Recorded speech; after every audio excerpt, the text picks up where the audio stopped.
कांग्रेस जानती है कि जीत को हार में कैसे बदलना है और ये शब्द है इंडिया अलायंस के सदस्य के यानी कि अब इन्हीं के पार्टी के नेता राहुल गांधी पर सवाल उठाने लगे हैं और कांग्रेस पार्टी के लोग कांग्रेस की हार पर तंज कसने लगे हैं। दरअसल हरियाणा में कांग्रेस की हार के बाद पहली बार कांग्रेस नेता राहुल गांधी की पहली प्रतिक्रिया सामने आई। राहुल ने कहा कि वो इन नतीजों का विश्लेषण कर रहे हैं। तमाम दावों के बाद भी राज्य में कांग्रेस लगातार तीसरी बार सरकार में नहीं आ पाई। बीजेपी 48 सीट जीतने के साथ ही हैट्रिक बना चुकी है। कांग्रेस को 37 सीट मिली है, लेकिन राहुल गांधी शायद इसको बर्दाश्त नहीं कर पा रहे हैं। हार के बाद वो बौखला गए हैं। राहुल ने सोशल मीडिया एक्स पर लिखा है कि जम्मू कश्मीर के लोगों का तहे दिल से शुक्रिया। प्रदेश में इंडिया की जीत संविधान की जीत है, लोकतांत्रिक स्वाभिमान की जीत है।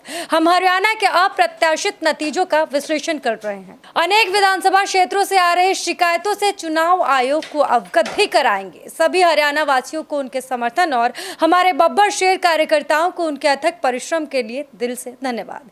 हक का, सामाजिक और आर्थिक न्याय का, सच्चाई का ये संघर्ष जारी रखेंगे। आपकी आवाज बुलंद करते रहेंगे। हरियाणा विधानसभा चुनाव में तमाम एग्जिट पोल्स ने कांग्रेस की जीत की भविष्यवाणी की थी, लेकिन शुरुआती रुझानों में कांग्रेस काफी आगे निकली भी दिखाई दे रही थी। लेकिन जैसे ही असल में नतीजे आए, इसके उल्टा हो गया और शायद यही सब देखकर पहले तो राहुल गांधी और उनकी बहन प्रियंका गांधी चुप्पी साध लिए। बहुत देर तक कोई भी रिएक्शन नहीं आया। खबरें आने लगी कि दोनों विदेश में बैठे हैं, लेकिन उसके बाद उसके अगले दिन राहुल गांधी का रिएक्शन आता है और रिएक्शन में राहुल गांधी ये जवाब लिखते हैं। हालांकि जब नतीजे आ रहे थे तो सुबह 10:30 बजे के बाद का जो नज़ारा था वो बदला था।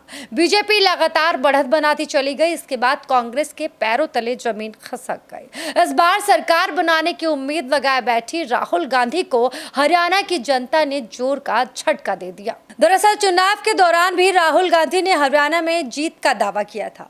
उन्होंने अग्निवीर और किसानों का मुद्दा हर रैली में लगभग उठाया था, लेकिन हरियाणा की जनता ने लगातार तीसरी बार बीजेपी को चुनकर राहुल गांधी और कांग्रेस को जोर का झटका दिया और उनके मुंह पर तमाचा मारा। चुनाव नतीजों के बाद कांग्रेस ने ईवीएम पर भी सवाल उठाए। राहुल के पोस्ट से भी इशारा उसी तरफ मिल रहा है।